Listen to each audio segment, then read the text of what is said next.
Plus O2 CO2 जाता था और इससे डेल्टा एच की वैल्यू नेगेटिव होती थी।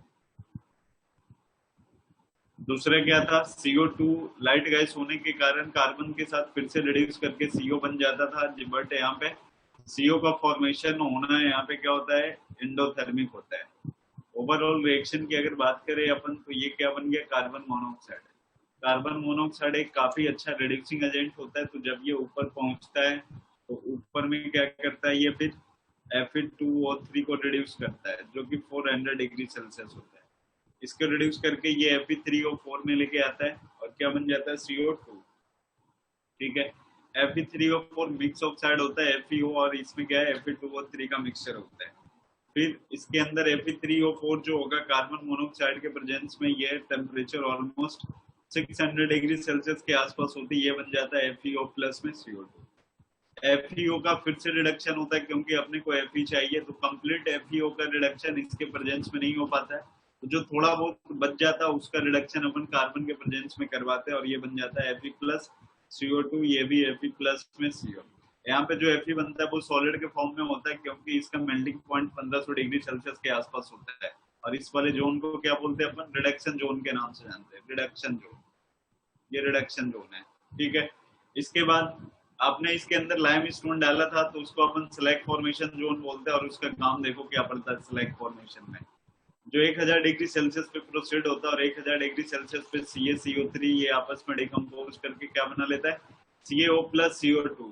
इसके अंदर जो इम्प्योरिटीज होती है वो SiO2 की होती है, जिसका नेचर क्या होता है, एसिडिक, इस वजह से अपन CaCa3 यूज करते हैं। यहाँ पे CaO है, बेसिक फ्लक्स की तरह काम करता है, और ये बना लेता है क्या, स्लैग का फॉर्मेशन कर लेता है। और सबसे लास्ट स्टेप क्या होता है, फ्यूजन जोन होता है। फ्यूजन जोन, ये स्लैग जो होता है ऊपर ऐसे फ्लोट करते रहता है। उसके बाद एक फ्यूजन जोन होता है, वहां पे Fe सॉलिड जो होता है 1500 डिग्री सेल्सियस के प्रेजेंस में Fe किस में आ जाता है, मिल्टन एक्वस, ये मोल्टन के फॉर्म में आ जाएंगे, और नीचे से यहाँ पे इसको निकाल लिया जाता है। यहाँ से जो आयरन मिलता है वो कौन सा आयरन होता है, पिग आयरन होता है। इतना ही तक करवाया था ना। हाँ उसे तेज हाँ गई सर। के बाद सर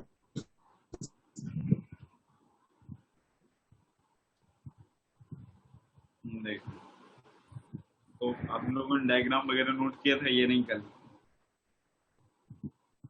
पूरा किया था। कल नहीं किया किया, था पूरा। कल कर लिए थे ना पूरा। हाँ हाँ सर। कल पूछ लेना। Yes sir. हाँ सर।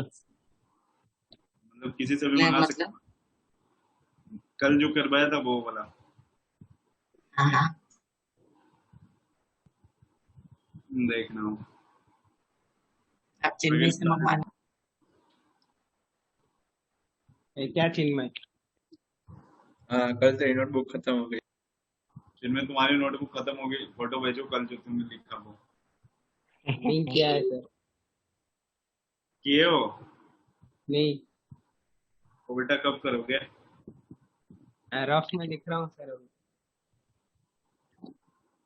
चलो उसके नीचे पॉइंट करके ऐसे लिख लेना, द आयरन ऑब्टेन्ड।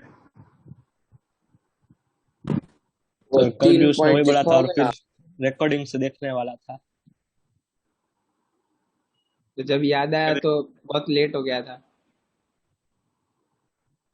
चलो कोई दिक्कत नहीं है, नोट करो। The iron obtained from blast furnace contents क्या होता है, इसके अंदर 4% आयरन होता है, कार्बन, एंड many impurities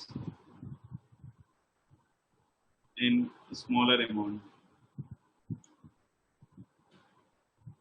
दिखाई दे तो पूरा लाइन में, जैसे इसके अंदर इम्प्योरिटी जो होते हैं ना, एग्जाम्पल करके, सल्फर होता है, फास्फोरस होता है, सिलिकॉन होता है, कार्बन के अलावा मैग्नीज होता है, और ये क्या कहलाता है, this is known as pig iron. Sir वो कार्बन एंड मैनी है ना, क्या, carbon and many impurities. This is known as pig iron, ये पिग आयरन के नाम से जानते हैं। ठीक है, एक होता है कास्ट आयरन। कास्ट इससे बस थोड़ा प्योर होता है। Cast iron is different from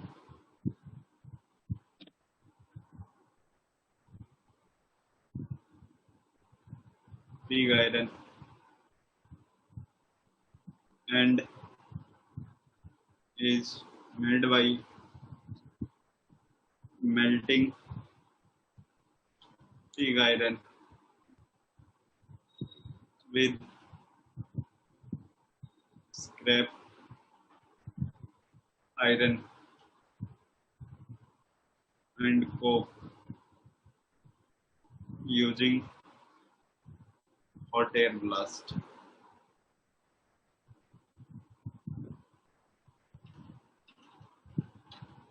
इसके अंदर कास्ट आयरन के इसमें जो कार्बन होगा ना ऑलमोस्ट कितना परसेंट 3% 3% कार्बन लिख दिया, ठीक है।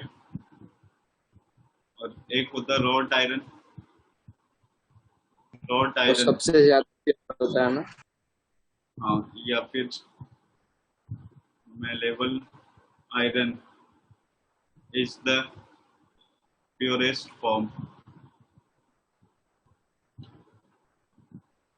of commercial iron and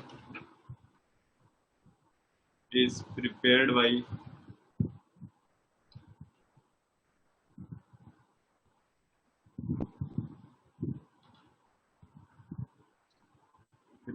from cast iron by oxidizing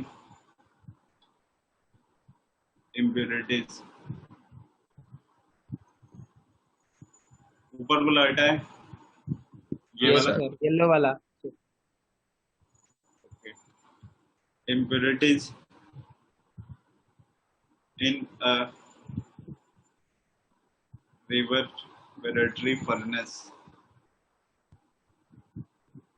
ये भी ब्लास्ट फर्नेस की तरह ही होता है, बस थोड़ा छोटा होता है। रिवर्बरेटरी फर्नेस जिसके अंदर line with haematite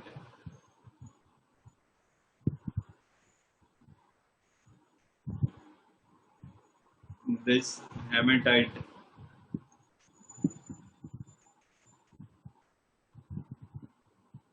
oxidizes carbon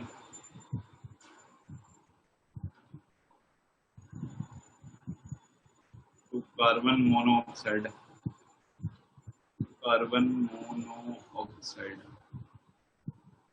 reaction लिख लेना आप Fe2O3 प्लस में 3C ये ट्वाइस Fe प्लस में कार्बन मोनोऑक्साइड। नोट सर ये रिवर्बरेटरी वो ब्लास्ट फर्नेस होता है। अब मतलब उसी की तरह होता है, वो थोड़ा ज्यादा बिल्कुल बड़ा सा होता है, ये थोड़ा छोटा होता है बस। ओके बाकी इसमें बिल्कुल हॉट एयर पास करवाया जाता है। तो इस तरह से आयरन का एक्सट्रैक्शन हुआ खत्म। अब आते हैं अपन एल्युमिनियम के एक्सट्रैक्शन पे। सर ऐसे सर कितने एक और मिनट एक्स्ट्रा थोड़ा करेंगे? नोट करना बाकी है। एक एल्युमिनियम का एक्सट्रैक्शन है, फिर कॉपर का, एक जिंक। जिंक तो 2 लाइन का है। फिर खत्म। वो कॉपर में इलेक्ट्रोलिसिस यूज करेंगे। कॉपर में लास्ट में इलेक्ट्रोलिसिस यूज करते हैं। हाँ, कहीं ना कहीं करके।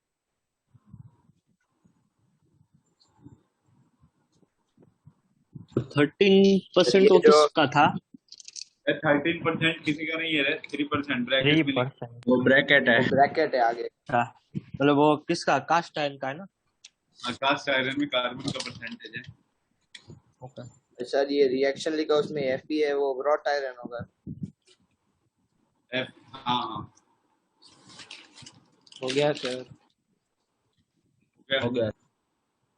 हेडिंग बनाना, रॉट आयरन नहीं, रॉट आयरन नहीं है, क्या बोलते हैं उसको, एक्सट्रैक्शन ऑफ जिंक नहीं, एल्युमिनियम। एक मिनट सर। अरे सर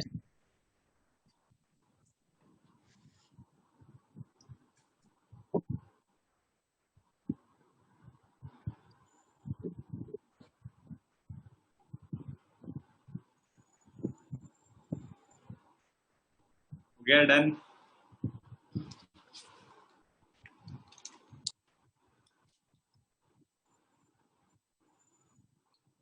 हाँ सर। चलो इसके बाद देखना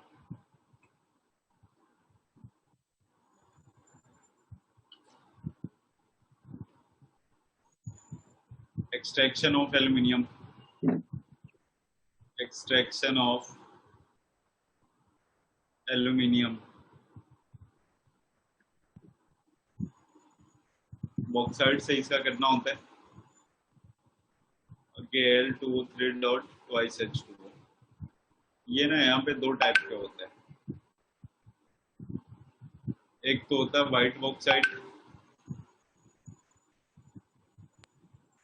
दूसरा होता है रेड बॉक्साइड।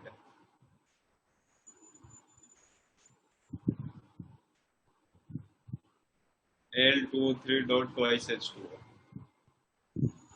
फॉर्मूला तो सेम रहेगा, कोई दिक्कत नहीं है, इम्प्योरिटीज में चेंजेस होंगे ना, खाली कलर अलग होगा। KSiO2 और इसके अंदर जो इम्प्योरिटीज होंगे वो क्या होगा Fe2O3। First step pressing and grinding of the ore को छोड़ देता हूँ, concentration of ore,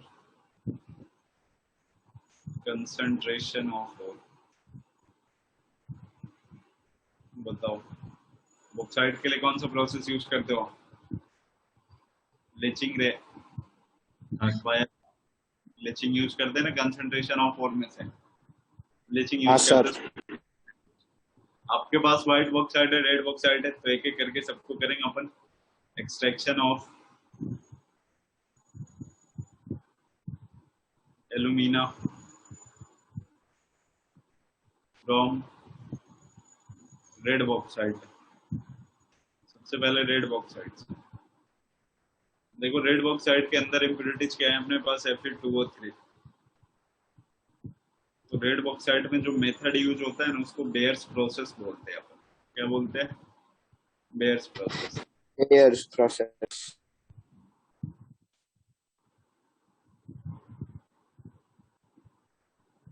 bears process में होता है क्या है ना, इसमें जो रिएजेंट होगा बस रिएजेंट का चेंज होता है, एक और बिल्कुल सेम प्रोसेस होता है। रिएजेंट इसमें NaOH होगा। तो आपको लिचिंग के बारे में पहले से पता है कि उसमें सूटेबल सॉल्वेंट यूज करना है ताकि एक क्या बना ले, सोडियम, जो भी कॉम्प्लेक्स बने वो वाटर सोल्यूबल कॉम्प्लेक्स बनता है। ये वाटर सोल्यूबल कॉम्प्लेक्स हो जाता है। मान लो इसके अंदर आपके पास ये इम्प्योरिटी Fe2O3 था, भाई Fe2O3 पहले जैसे था बाद में भी वैसे ही क्या हो जाएगा, उसका भी प्रेसिपिटेट बना रह जाएगा, कोई दिक्कत नहीं है अपने को। तो ये तो यहाँ से फिल्टर कर लिया। जो वाटर सोल्यूबल कॉम्प्लेक्स है मतलब वाटर के साथ वो रिएक्शन करना चाहेगा क्योंकि वाटर सोल्यूबल है, तो रिएक्शन ऐसे करवा देते हैं। ये करवा रखा है मैंने आपको। NaAlO2 प्लस में क्या H2O, ये बन जाएगा AlOH होल थ्राइस क्या Na, और ये PPT होता है। PPT है तो फिल्टर करके बाहर कर लो और फिर जब स्ट्रॉन्गली हीटिंग करोगे ना तो Al2O3 मिल जाएगा। ये पहले वाले के रिस्पेक्ट में प्योर होगा और ड्राई एल्यूमिना होगा, क्योंकि आपने हीट किया तो जो भी वाटर साटर होगा सब निकल गया होगा। Second process concentration of ore में ही होता है, इसको हॉल्स प्रोसेस बोलते हैं। हॉल्स प्रोसेस में बिल्कुल एज इट इज होता है, बस रिएजेंट का फर्क होता है। इसके अंदर जो रिएजेंट लेते हैं ना अपन, वो कौन सा रिएजेंट लेते हैं? Na2CO3 लेते हैं, ठीक है। Extraction of aluminium from red bauxite में कंसंट्रेशन ऑफ ओर में दो, एक बेयर प्रोसेस, दूसरा हॉल। बेयर प्रोसेस में बस रिएजेंट NaOH होगा और हॉल में क्या होगा रिएजेंट? Na2CO3। तो इसके अंदर भी रिएक्शन आप लिखना चाहोगे तो Al2O3 प्लस Na2CO3, ये बन जाएगा यहाँ पे NaAlO2 प्लस में CO2। जो अपना वो अगर इम्प्योरिटीज कुछ होगी वो पहले जैसा था बाद में भी वैसे ही रहेगा, क्योंकि लिचिंग के प्रोसेस पे काम कर रहे हैं तो water soluble complex suitable solvent use करना होता है अपने। अब ये फिर से सेम रिएक्शन ऊपर वाला ना, H2O के साथ रिएक्शन किया, AlOH होल थ्राइस प्लस में NaOH, ये पीपीटी बन गया है, इसको फिल्टर करो, बाहर करो, हिट करो, क्या बन जाएगा ये L2O3 प्योर एंड ड्राई। तो ये था अपना कौन सा, रेड बॉक्साइट के लिए। रेड बॉक्साइट के लिए कंसंट्रेशन ऑफ ओर में दो, लिचिंग के कॉन्सेप्ट के ऊपर। एक वेयर्स प्रोसेस होता है जिसमें रिएजेंट NaOH होता है, हॉल प्रोसेस में रिएजेंट क्या होता है N।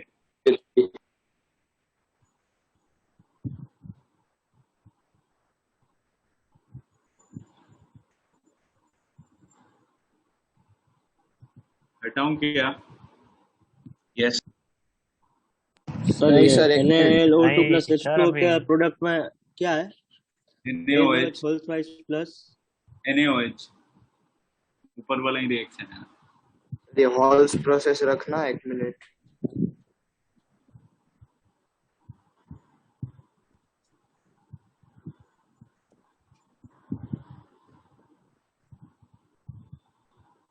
सर ये Al2O3 प्योर एंड ड्राई लुमिना है ना। हाँ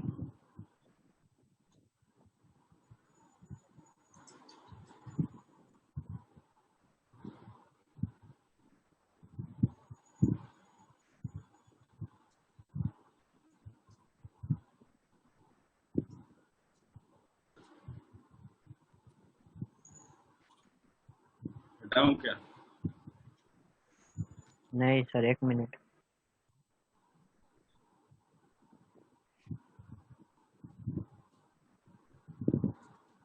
वो AlOH होल थ्राइस प्लस क्या है, Na?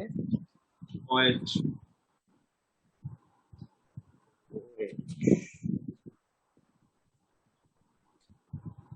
हाँ सर, हो गया। हम अभी आर्ट का यूज करके बताया, आप नेक्स्ट क्या लिखोगे? क्या बोल रहे प्लीज?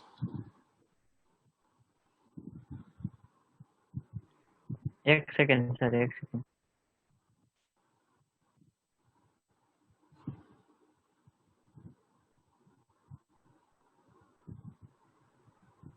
वहाँ पे लास्ट में क्या है सर? NaOH है।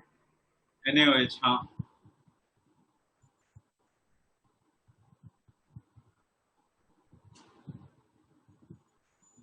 हाँ sir, done. Done. Yes sir. अब इसके बाद देखना,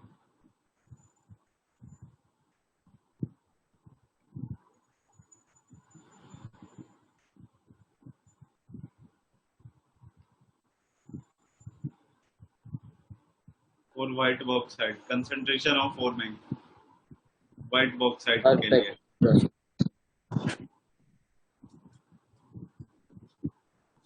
ये सरफेक्स प्रोसेस होता है। ठीक है, सरफेक्स प्रोसेस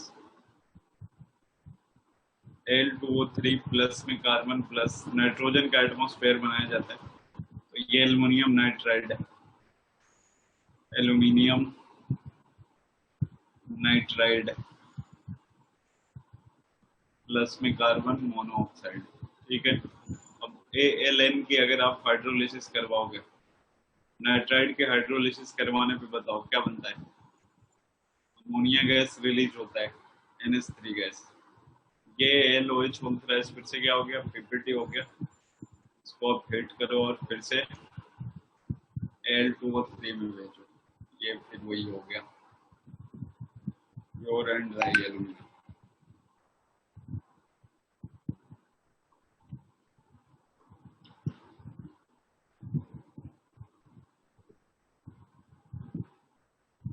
ये सरफेक्स प्रोसेस उसमें भी आता है ना, अमोनिया के through gas. Preparation of NH3 हाँ यही वाला।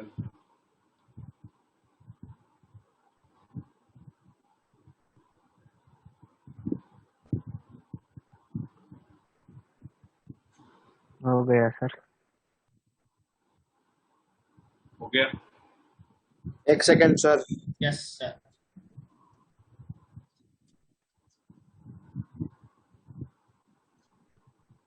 हाँ सर, हो गया अब। नहीं नहीं नहीं नहीं नहीं, नहीं। ओके ओके, नोट कर लो।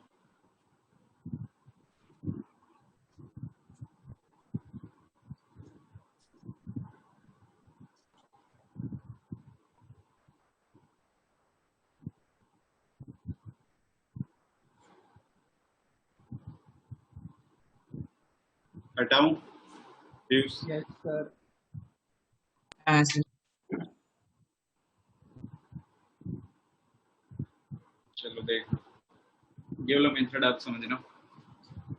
स्टेप पहला कंसंट्रेशन ऑफ ओर माने, अब crushing and grinding of the ore करते हो, सेकंड में कंसंट्रेशन ऑफ ओर, थर्ड में क्या आ जाता है, conversion of ore into oxide. ठीक है, ऑक्साइड अपने पास ऑलरेडी है।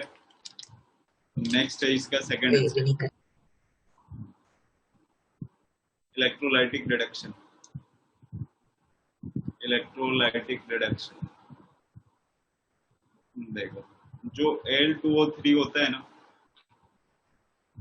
इसके साथ कुछ प्रॉब्लम ये है ना, दिक्कत ये है कि Al2O3 जो होता है, इसका मेल्टिंग पॉइंट क्या होता है, काफी ज्यादा हाई होता है, हाई। बहुत ज्यादा। तो मैं यहाँ पे वो पॉइंट करके लिख देता हूँ, there is some problem with alumina.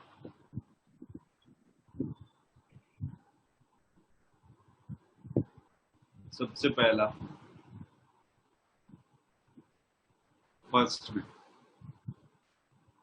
High melting point.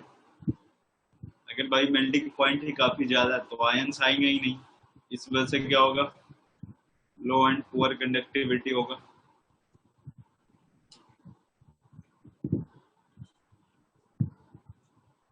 और उसके बाद हाई रिफ्रैक्टरी इन नेचर, मतलब जब इनका डिकम्पोजिशन होता है ना, वो कंटेनर के अंदर बहुत ज्यादा लाइट क्या करते हैं, ये रिलीज करते हैं।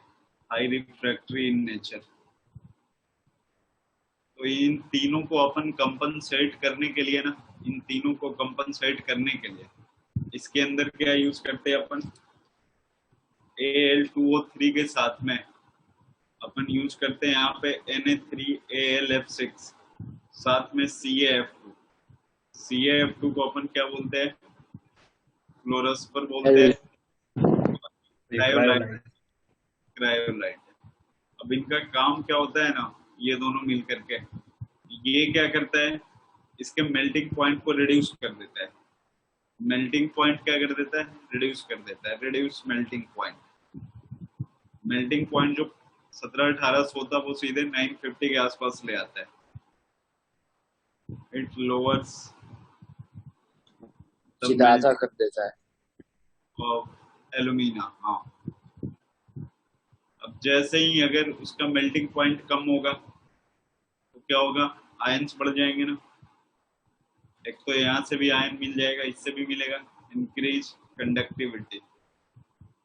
देखो, ये जो Na3Al F6 है ना, Na3Al F6, इसको जब आप ब्रेक करोगे ना, तो एक तो ये मिलेगा 3Na प्लस में Al F6 पे -3, तो नंबर ऑफ आयंस भी प्रोवाइड करवाता है, जिसके कारण क्या हो जाता है, कंडक्टिविटी बढ़ जाती है। अपन ने यूज बस इसलिए किया कि Al2O3 के साथ जो भी मानदे आ रहे हैं ना, वो सबके सब खत्म हो जाए। CaF2 कैल्शियम +2 और -2, इसका जनरली क्या काम होता है, ये जो हाई रिफ्रैक्टरी नेचर होता है ना, आयंस कम होने के, सॉरी, आयंस छोटे होने के कारण इसको तो बैलेंस करता ही करता है। इसके साथ साथ इसके आयंस थोड़े छोटे होते हैं, कैल्शियम +2 क्लोरीन माइनस, तो इलेक्ट्रोड के पास जल्दी पहुंचता है, और जल्दी पहुंचेगा तो क्या होगा, कंडक्टिविटी भी उसकी ज्यादा होती है। इंक्रीज।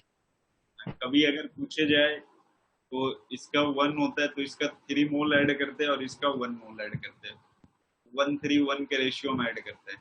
ठीक है, 1:3:1 का रेशियो होता है और CF इसका, 1:3:1।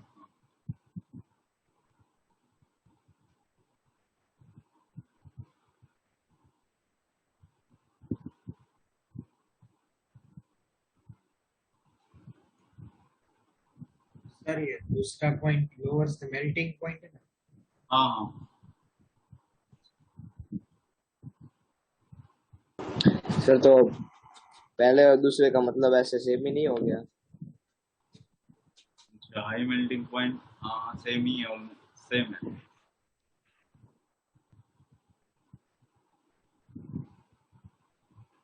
ये CF2 के यूजेस लिखो। क्या बोल रहे हो आप?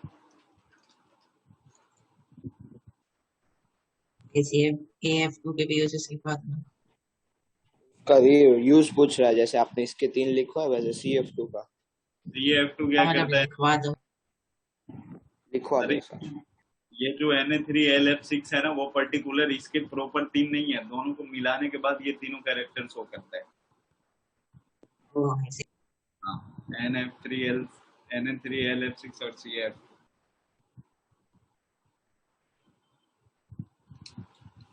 चलो इसको हटाए ना, हाँ सर। देखना अब इसके डायग्राम।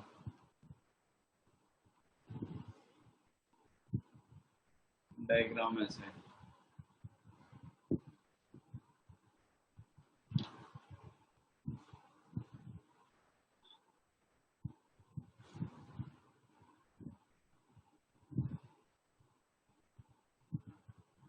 इसके ऊपर कार्बन की लाइनिंग लगाई जाती है। सर आप बना रहे हो ना पहले, फिर हम बनाते हैं। हाँ, इसके ऊपर ना ये इस वाले कलर से में कार्बन की लाइनिंग लगाई जाती है।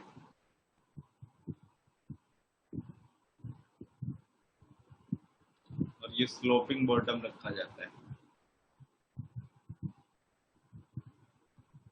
अरे यार,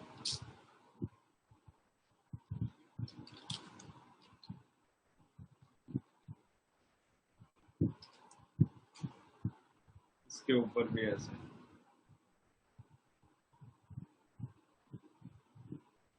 नहीं सुधरोगे, नहीं रहे।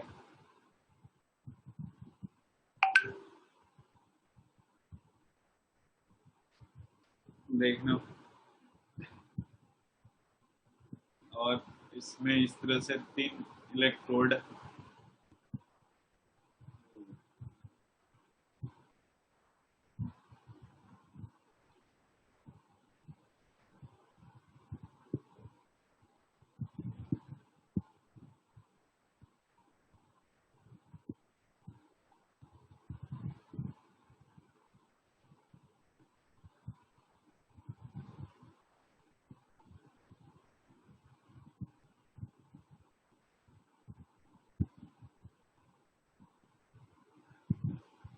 ये इलेक्ट्रोड के बदले ही ऐसे डब्बे जैसा मैं दिखा रहा हूँ।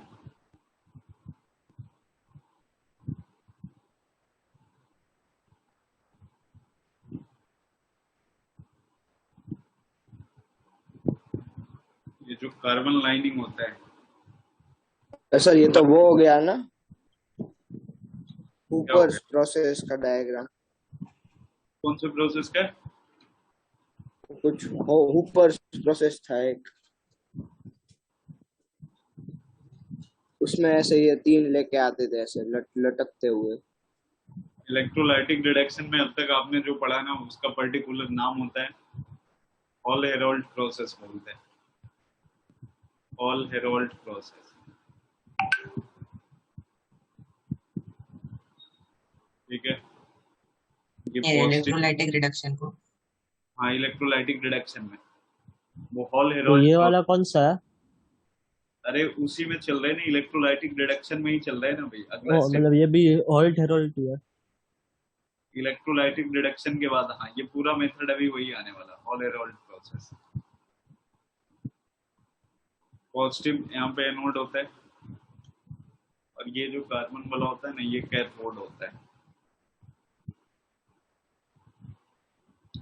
ये स्लोपिंग बॉटम है, स्लोपिंग बॉटम, ठीक है। नीचे से इसको ना हीट दिया जाता है, इसको हीट नीचे से प्रोवाइड करवाया जाता है।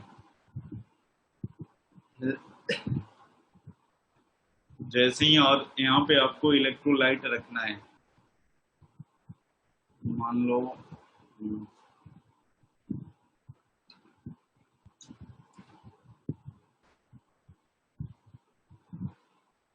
ये नीचे बिल्कुल क्या रखा हुआ है, ऐसे इलेक्ट्रोलाइट है ये। वो इलेक्ट्रोलाइट में क्या क्या आएंगे, Na3LF6 प्लस में Al2O3 प्लस क्या CaF2। ठीक है, जैसे ही इसको तुम डालोगे ना तो एनोड और कैथोड पे क्या होगा, रिएक्शन भी चलेगी और इसके ऊपर कार्बन पाउडर स्प्रिंकल किया जाता है। कार्बन पाउडर, ये कार्बन पाउडर का क्या काम होता है अभी मैं आपको समझाता हूँ। ये मैं इधर लिख देता हूँ, ये पाउडर्ड कोक होता है।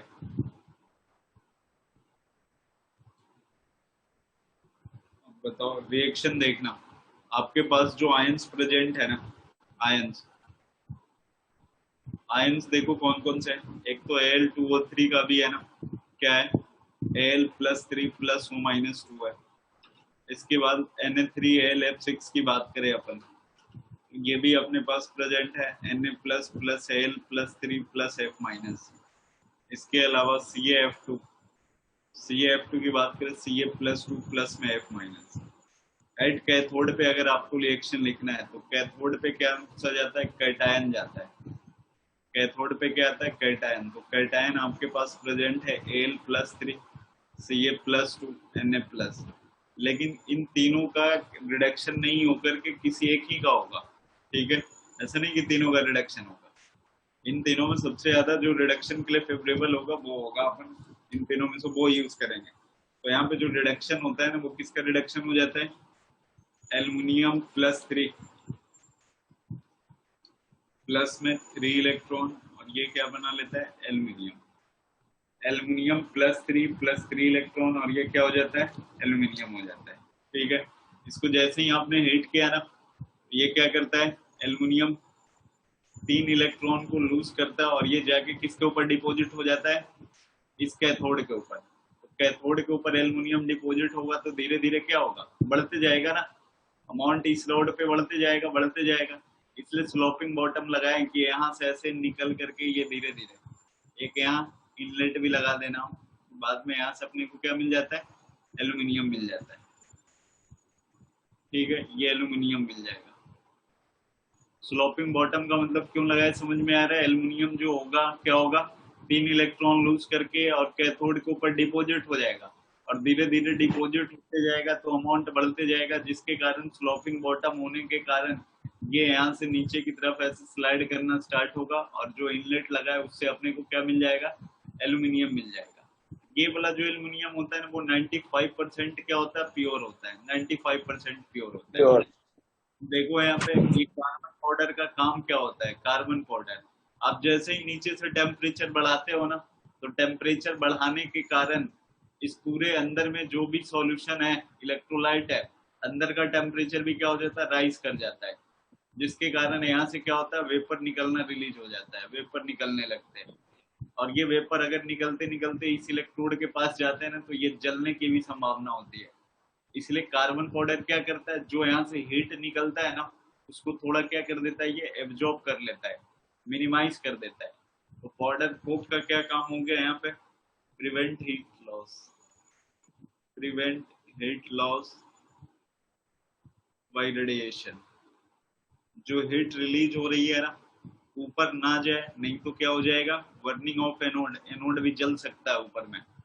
इसलिए क्या किया है इसने, ऊपर पाउडर कोक रख दिया है, ताकि यहीं पे क्या हो जाए, थोड़ा मिनिमाइज हो जाए हीट। कैथोड पे ये रिएक्शन है, एट एनोड पे रिएक्शन में लिख देता हूँ, एनोड वाली रिएक्शन देखना। एनोड पे ऑक्सीजन होगा, और ये O-2 जो होगा, 2 इलेक्ट्रॉन लूज करके ऑक्सीजन को बनाएगा। नेसेंट ऑक्सीजन पहले बनता है, फिर ये नेसेंट नेसेंट आपस में मिलकर के क्या बना लेते हैं, O2 बना लेते हैं।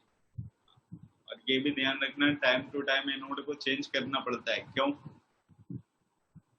क्योंकि धीरे धीरे क्या हो जाता है, यहाँ से ये बर्निंग ऑफ एनोड के भी चांसेस होते हैं, तो इनका धीरे धीरे डिक्रीमेंट स्टार्ट हो जाता है। इसलिए टाइम टू टाइम ये चेंज करना पड़ता है, नया लगाना पड़ता है। ये था ऑल हेरोल्ड प्रोसेस, नोट करो आप।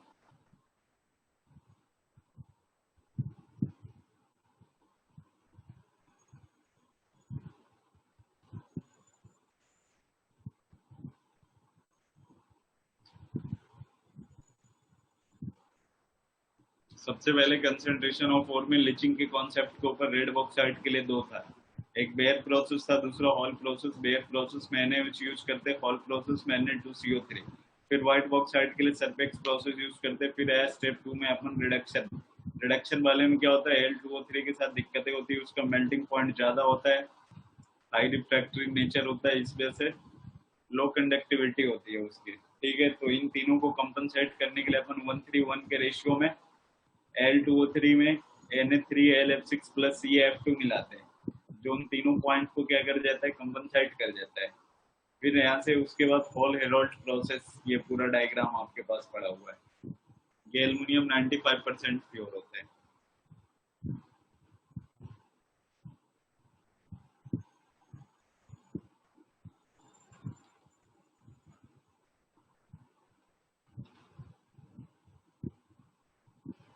नोट कर लिए, रिज्वाइन करना। एक मिनट सर। सर आप स्क्रीनशॉट ले लो।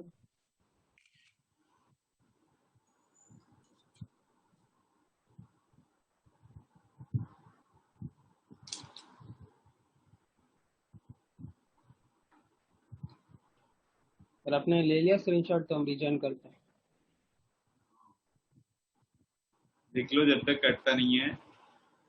ठीक।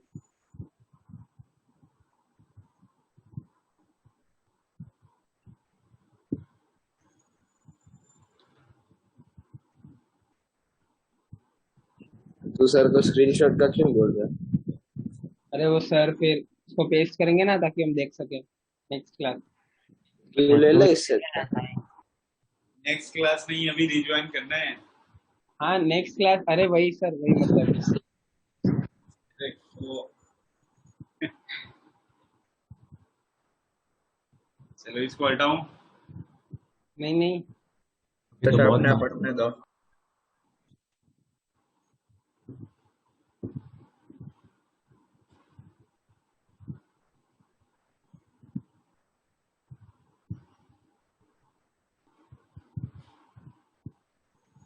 सर वो एनोड को जलने का चांस कब होता है, आप एक बार वापस बता सकते हो? मतलब जो नीचे से हीट निकलता है ना,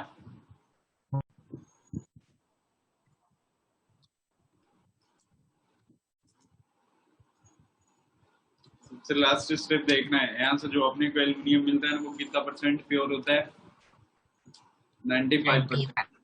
उससे ज्यादा प्योर बनाना है ना, तो फिर चलते हैं अगले स्टेप में। मैं स्टेप 3 नाम दे देता हूँ, तीन में सारा कुछ आ गया है। इलेक्ट्रोलाइटिक रिफाइनिंग है, इलेक्ट्रोलाइटिक रिफाइनिंग।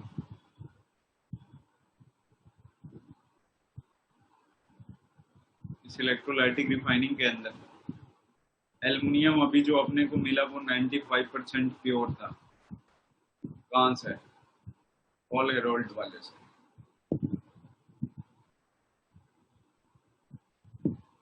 यहाँ पे जो पर्टिकुलर मेथड चलता है उसका नाम होता है hoops process, hoops electrolytic refining. देखो इसमें करते क्या है ना, इसमें भी एक डब्बा बनाना होगा मेरे को, ये ऐसे। हुक्स प्रोसेस इधर आता है।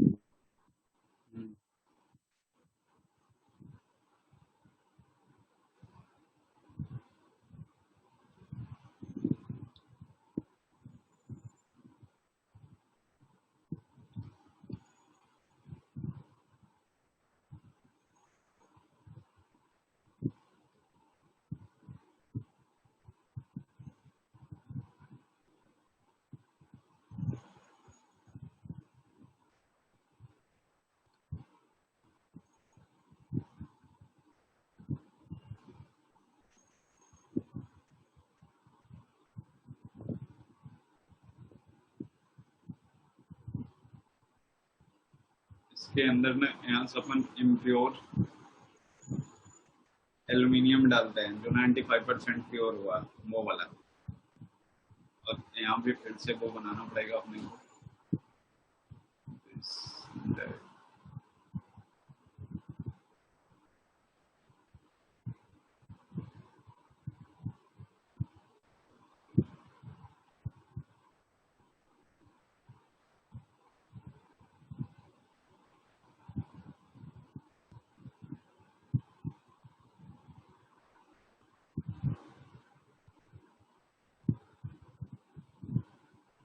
ये तीन, ये डिब्बे क्या होता है ये तीन तीन?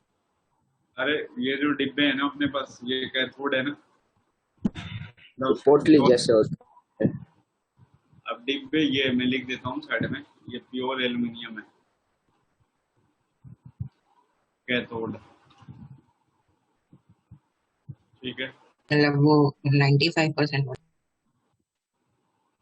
नहीं ये तो प्योर है ना, इम्प्योर वाला ही ऊपर है, 95% वाला यहाँ पे है। और फिर वो हॉल हेरोल्ड में भी वो तीन डिब्बे में प्योर होता है एकदम। और वहाँ पे भी वो एल्यूमिनियम होता है, सिंपल वाले एल्यूमिनियम होते हैं, जो ऊपर से L2O3 आ रहा है ना, वहां से जो मिलता है। ये तुम लोग यार गधे हो बिल्कुल ना, ये बार बार मैंने डायग्राम बनाया उसको क्यों तुम लोग छेड़ रहे हो। तुम ही ये 13 लोग है उसी में से करते हो गए, सबके घर पे बेटा कॉल करवा देंगे अभी ना।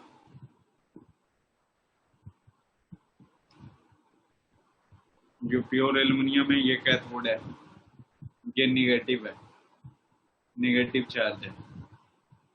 एल्यूमिनियम के ऊपर कौन सा चार्ज हो गया, ये ऊपर इम्प्योर एल्यूमिनियम यहाँ से डाल रहे हैं। अब इसके ना 3 कंपार्टमेंट होते हैं, आपने जब ऊपर से इम्प्योर एल्यूमिनियम डाला तो नीचे तो क्या आके कलेक्ट हो गए इम्प्योर एल्यूमिनियम, इसके नीचे कार्बन की लाइनिंग भी लगाई जाती है, कार्बन लाइनिंग, जो किसकी तरह काम करता है, एनोड की तरह।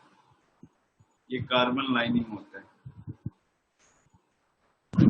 पॉजिटिव चार्ज होगा। Positive charge. देखो इसके ऊपर यहाँ पे इलेक्ट्रोलाइट रखा जाता है, इलेक्ट्रोलाइट। तो इम्प्योर एल्यूमिनियम जो है ना, जैसे ही इसको हीट मिलेगा तो एल्यूमिनियम जो है, एल्यूमिनियम क्या हो जाएगा, एल्यूमिनियम +3 प्लस में 3 इलेक्ट्रॉन। अब ये जो 3 इलेक्ट्रॉन है वो तो एनोड के ऊपर आ जाएगा क्योंकि इसका पॉजिटिव चार्ज है। बचा आपके पास एल्यूमिनियम +3, तो एल्यूमिनियम +3 जो होता है ना, धीरे धीरे क्या होता है ऊपर ऐसे इस कंपार्टमेंट में आया, तो यहाँ पे जो आपने इलेक्ट्रोलाइट लिया उसके अंदर CaF2 प्रेजेंट है, और क्या है L2O3 होगा, और दूसरा क्या Na3Lf6 है। तो जो सेकंड वाला कंपार्टमेंट होता है ना, वहाँ पे पॉजिटिव चार्ज ज्यादा होने के कारण एल्यूमिनियम +3 को फिर से ऊपर जाना पड़ता है, और L+3 अगर ऊपर आ गया तो इसके ऊपर निगेटिव चार्ज लगा है, तो ये L+3 आके इसके ऊपर क्या हो जाता है, डिपोजिट हो जाता है। ये सेम प्रोसेस चलते रहता है, ऊपर से इम्प्योर एल्यूमिनियम डालते रहोगे, नीचे यहाँ पे ये क्या होगा, डिसोसिएट होने के बाद L+3 उसके ऊपर डिपॉजिट होते जाते हैं। इस तरह से ये प्रोसेस चलती है, और नाम क्या होता है, हुक्स प्रोसेस। मैं रिएक्शन लिख देता हूँ। एट एनोड पे जो रिएक्शन चलेगी वो होता है एल्यूमिनियम से Al+3 electron. 3 electron. At cathode पे देखो, यही Al+3 जो है ना, ठीक है, फिर से कहाँ पे जा रहा है, एल्यूमिनियम पे। +3 इलेक्ट्रॉन एल्यूमिनियम।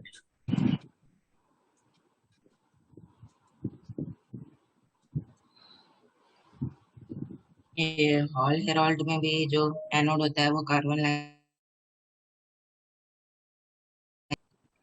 तो ये ऊपर वाला एनोड।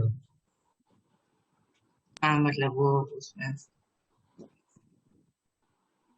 वो तो कार्बन का रोड लिया था मैंने ना। हाँ, तो कैथोड क्या होता है, वो वो भी कार्बन लाइनिंग होती है ना। हाँ हाँ कार्बन ऐसे बनाया था ना, ऊपर वाला जो लिया था डब्बे उस टाइम, वो क्या था, ऊपर एनोड लिया था, एनोड। और नीचे जो ऐसे सब सरफेस पे कार्बन लाइनिंग स्लोपिंग कोटिंग से होते हुए बनाया था, वो क्या था, कैथोड था। वो भी कार्बन लाइनिंग ही थी। हाँ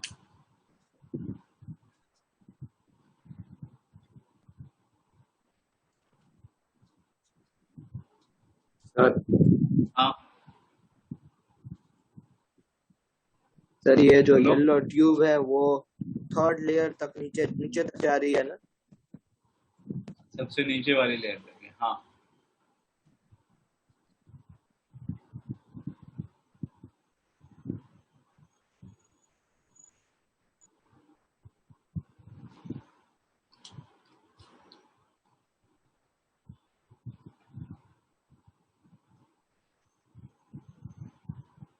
हो गया डन। Yes, sir. नहीं नहीं सर, एक मिनट। कॉपर का एक्सट्रैक्शन बचा है और दूसरा जिंक का। खत्म ना। नहीं हो भाई, अगली क्लास में खत्म हो जाएगी। हाँ, एक्सरसाइज 1 करके आओगे रे, मेटलर्जी का एक्सरसाइज 1 जो सब्जेक्टिव पूरी? वाला है ना, नहीं सब्जेक्टिव वाला, कल 2 घंटे की क्लास है ना, पूरी करके आओगे। हाँ नहीं, कल एक ही है सर, परसों 2 घंटे की है। कल हाँ कल मैथ्स की 2 घंटे है, आज भी मैथ्स की 2 कल घंटे। मैथ्स की फिर से 2 घंटे, आपकी इसी टाइम पे होगी, 5 से 6। अच्छा ठीक है। तो सर डिस्कशन परसों ही रखो ना फिर, मतलब ये कल खत्म हो जाएगा। बेटा कल करके आओगे सब्जेक्टिव वाला खाली बस। सब्जेक्टिव वाला पार्ट 1 में है ना सब्जेक्टिव सेक्शन ABCD जहाँ तक हो गए वो करके आने बस। ओके सर, अभी आप बोल रहे हो तो कर लेंगे। ई तक ही है सर। जहाँ तक वो कर लेने, कोई दिक्कत नहीं है। चलो फिर इसके बाद नेक्स्ट क्लास में मिलते हैं, ठीक है। Bye sir, thank you sir. Sir thank you sir. Bye sir, bye sir.